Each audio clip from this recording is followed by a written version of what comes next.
Carla O'Dell, and welcome to our Big Thinkers, Big Ideas series. My guest today is Nick Tasler. Interesting guy. Nick is the CEO of Decision Pulse. He's a fabulous speaker. He's a really popular commentator on HBR Online, and he's the author of a new book called Domino, The Simplest Way to Inspire Change. Now, I got this personal theory that most people think change management is like a hard, grueling slog across the Sahara Desert. Oh God, we're about to change and we're going to have to manage that process. What I like about this, Nick, is that it doesn't come across like that.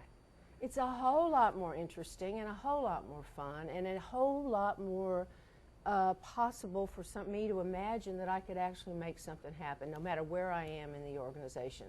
So thank you for that. Yeah, of course. Well, yeah, so tell people who haven't had the chance to read the book yet, what's like the message you're trying to get across? Yeah, well, I mean, first of all, you kind of hit the nail on the head that for most people, when you think about change management, it really is this, I love the way you put that, this long, hard slog across the Sahara. It's become this overwrought, incredibly complicated process.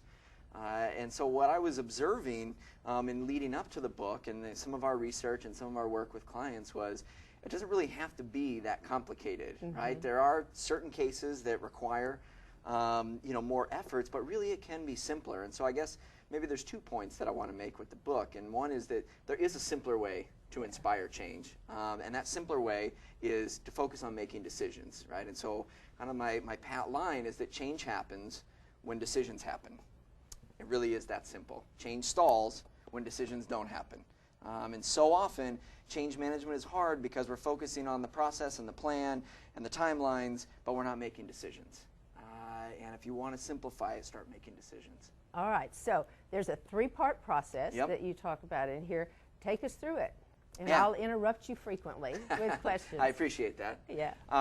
So really the first part, right? Number 1 is you got to figure out what is the number 1 objective of your change, right? And that sounds sort of commonplace. Well, yeah, of course we know what our objectives are, right? It would be the answer to that, which is the problem. We know what our objectives are, but we don't know which objective is the number 1 most important thing. And so in practice... But Nick, they're all important. Yeah. That's right. Yeah. Indeed they are, and that's the thing though.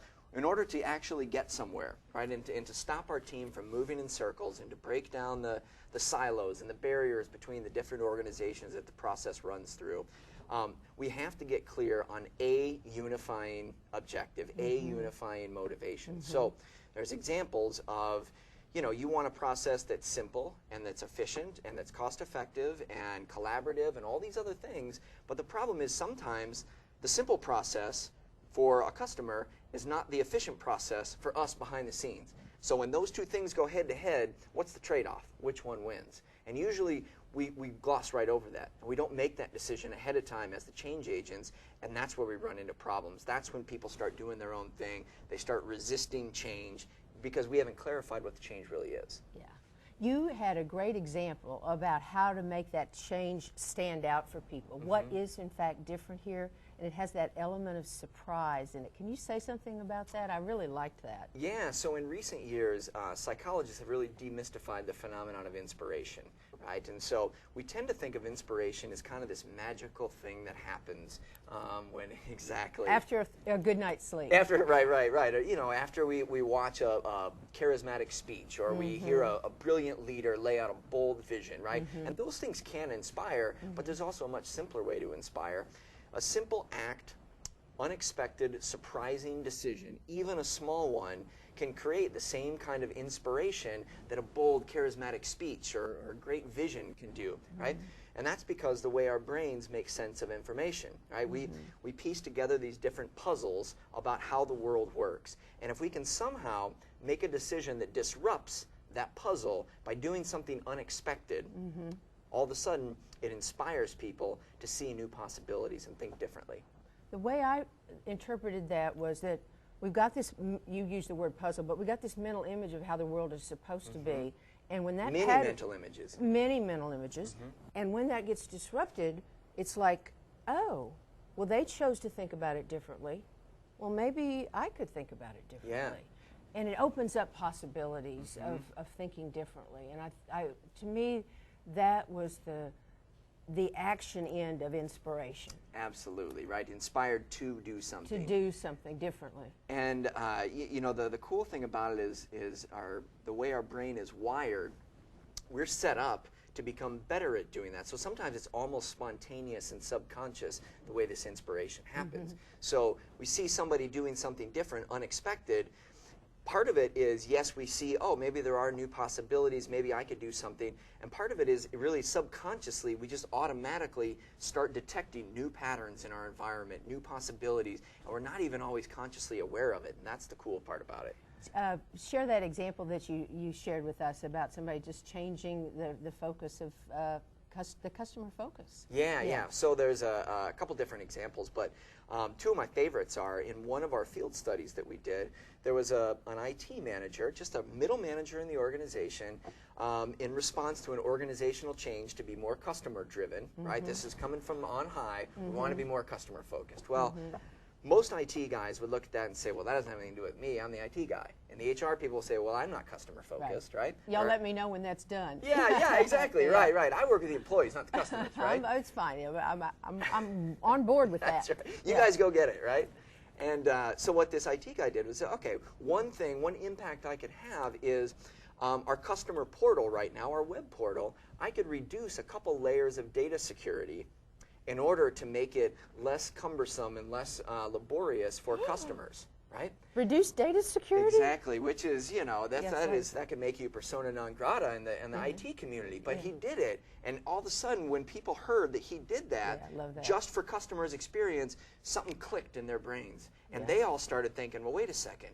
Even though I'm in HR, maybe I could do this. And maybe I'm in finance, and I guess if I did this, that would have an impact on customers. And all of a sudden, it rippled, domino effect, across the organization from someone who didn't even have authority. I love that example. Yeah. And to circle back to what you said about the first thing you'd have to do is decide of all the wonderful right things you could do, the thing that you're going to focus on, that was to make the customer experience better. You know, so that allowed that person to role model, in effect, what that would what would look like. Okay, so give us the second step. So we've decided this is like our North Star. Well, you love North Stars around here because that's the name of one of our communities. But anyway, so North Star, we got that. Well, and I live in Minnesota, where the North Star is very prominent. Right? So it's right there. When Texas stole our hockey team, they left it and called it just the Stars. But anyway. Too bad. Yeah. So anyway, the next step in the process, we define what the North Star is. The next thing you have to do is, okay, so now we know what the objective is. Well, little old me, I can't do this by myself. Right? So I have to find other people to inspire to get along with the change. Right? So I have to pick, who am I going to inspire first? Who are the first dominoes I want to knock over that are going to trigger this effect? And that's the second part. Clever little product placement there. I just Isn't it, heard though? that. Yeah. very nice. Okay, but who's the first domino I'm going to knock over? Yeah, that's where that came from, isn't it? Yeah. Well, and, you know, it has an impact in all the steps, really. Right. But so even the number one objective, once you knock that over, then you can get to the other things. Just don't try and get them all at once. Okay, all right, got it. We'll get to that in a minute. Okay. Yeah, right. So sorry. So I get excited. So the second one you're talking about here is, who are the first people I need to influence? Right. Okay. And so the thing here, Carla, is we've got different people in the organization, and what we know from lots of research is there's essentially two classes of people, whether in a community or in an organization, that need to be involved if a change effort is going to be successful. Right? And we've got the sort of frontline middle management people, and then we've got the executives. Right? And we have to have some support from both groups. Now, the trick here is oftentimes people know that, but they interpret that to mean we have to get all the middle managers and all the executives on board, or this is never going to happen. Right? And in the long term, maybe that's true. But initially, you have to be very selective about which of the people in middle management and which of the executives are two things: influential and sympathetic to the change that we want to make. Yeah. Are open to it, at least. Right. Yeah. Right. Open to it. Could you say just a little bit about what kind of methods one might use to get to the influential people? I mean, not the influential, the senior people versus methods to the middle managers. Can you say, is there any difference in how you would Yeah, enlist them in your goals? I think so. I mean, there's some differences, not a lot, but I mean, one is just simply, you know, you have to be familiar with the organization, right? You have to know people's personalities, not just their job titles, yeah. right? And yeah, so you know, this, you know, Mary is in the middle of the organization. She's, you know, a junior manager maybe, but she knows a lot about this, and boy, she holds a lot of sway. People listen to her. People listen to her, yeah, right? Yeah. And so you got to know that, and then you go to Mary and you find out, okay, what does she care about? Right? What is on her plate? What is on her mind? And you position the change in terms of what she is thinking about, not in terms of what you want to see happen, right? And the same with the executives too. Which executives are gonna be open to your change, and what is it that they care about? Again, not what your research tells you, but what do they care about? What is on their mind? What is their business objective this year? And how can your change be impacted by their business objective? And you position the whole thing in terms of what they care about. Yeah. And that's kind of the key. I really believe that people change for their reasons, not your reasons. Absolutely. And it may and finding out their reasons does a lot of things. I mean, it enlists their trust, that it engages their reciprocity, you know, instinct, which is a very powerful instinct, which is if you're going to help me, then I'm more likely to help you. Right. I mean, it's like there's a strong itch that's got to get scratched if somebody helps me, which is I really want to help them. Well, and you know, you brought up another thing that I think is important here. And we've often been taught in corporations, in organizations, that if you want to make a change, you got to build a case, right? You got to make the business case. And that makes sense, right? But oftentimes the mistake that we make, and the reason why change sort of falls on deaf ears, is because we make the business case at this sort of non-personal level, right? It's impersonal. It's good for the organization. It's a PowerPoint.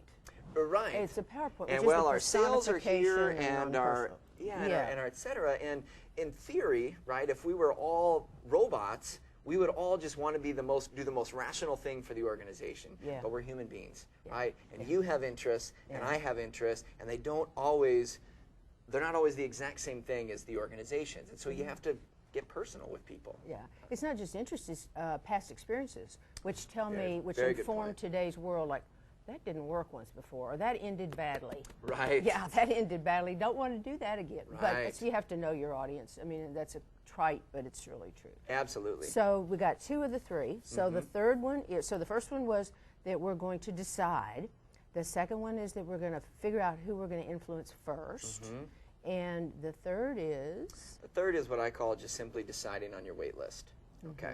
So basically what this means is oftentimes when we're trying to institute a change, we go to people, and because we've thought all about it, we've done all the research about how this new process is supposed to work, we've laid out all the milestones, the process flows, the Gantt charts, we've got it all, baby. We've got the whole thing. I'm done. That's right. It's ready. That's right. Yeah. And so we go to these people who we want to make the change, and we just blah, and we just unload this torrent of information on them.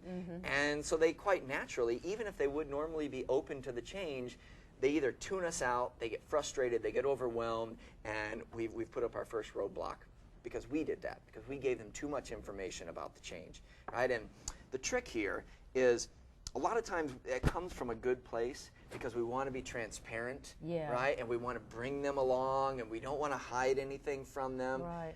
The flip side of that is we just deluge them with information, and they're just so overwhelmed. So the wait list is kind of a way to remind yourself, take it small. They don't need to know everything about what's going to happen with this change in the beginning. Yeah.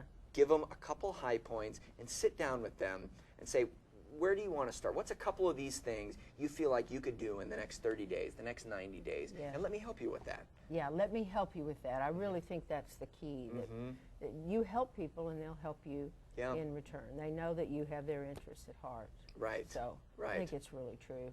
I thought that framework in the book was extremely helpful, and the stories are what make it, live. Right. And I also thought when I was reading it and thinking about it, it doesn't just apply to organizations. Right. Individuals, one way you can be more productive, they've told us for years, is decide what your A list is versus your B list. And the B list is the wait list. Absolutely. It's all good stuff. Absolutely. So don't put this on your wait list. I really think that it ought to be something everybody reads. Thank you, Nick. That was terrific. Yeah, thanks so much, Carla.